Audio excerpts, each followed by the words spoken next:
এবার কি করছো? এই তো একটু ছবি আঁকছি। কি ছবি আঁকছো? মানুষ। এখনো কমপ্লিট হয়নি? না, এই যে একটা আঁকছি। আমি তোমার জন্য একটা খুব সুন্দর সারপ্রাইজ আছে আজকে। খুব সুন্দর একটা কি সারপ্রাইজ? সেটাই এখন আমি বলবো না। যদি আমাকে একটি গল্প শোনাও তাহলে তোমাকে আমি সারপ্রাইজটা দেব। কি গল্প? গল্পটি হচ্ছে ভগবান শ্রীকৃষ্ণ ছোটবেলার যদি তুমি একটা মাখন চুরির গল্প আমাকে শোনাতে পারো তাহলে তোমাকে আমি গিফট এক্ষুনি দেবো। পারবো শোনাতে।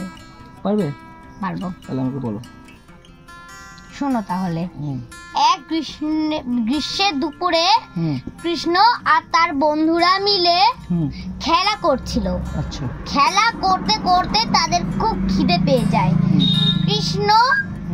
তখনই কৃষ্ণের মনে পড়লো যে যশোদা মা ঘরে মাখন তুলে রেখেছে। তো যেই ভাবা সেই কাজ। কৃষ্ণ তার বন্ধুদের নিয়ে চুপি চুপি চুপি চুপি চলে গেল যশোদার ঘরে। ঘরে ঢুকে দেখলো যে মাখনের হাড়ি অনেক উঁচুতে। তারপর কিভাবে পারলো মাখনটা?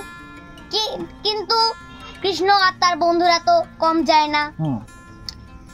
তারা একে অপরের কাঁধে উঠে মানুষ ত্রিয়ামির তৈরি করলো। আচ্ছা। তারপর কৃষ্ণ সবার উপরে ছিল। কৃষ্ণ মাখনের হাড়ি নামিয়ে আনলো। মাখন দেখে তো আর কৃষ্ণের বন্ধুদের আর তো মন ভরে না। তারা চেটে পুটে সব মাখন খেয়ে নিয়ে যশোদার ঘর থেকে একেবারে বেরিয়ে গেল চুপি চুপি। এরপর গোপীরা তো আর কম বোকা না, তারা বুঝতে পারলো এটা কৃষ্ণেরই কাজ। এরপর তারা যশোদার কাছে তার নালিশ করলো। যশোদা ভাবলো যে আমার কৃষ্ণটা কত দুষ্টু। বাহ, খুব সুন্দর হয়েছে। তাহলে কি গিফটটা এখন দেব? দিয়ে দাও, আমি যখন বলেই ফেলেছি।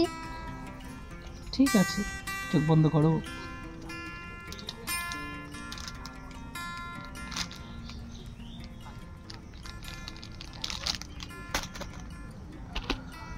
তুমি খুশি? খুশি।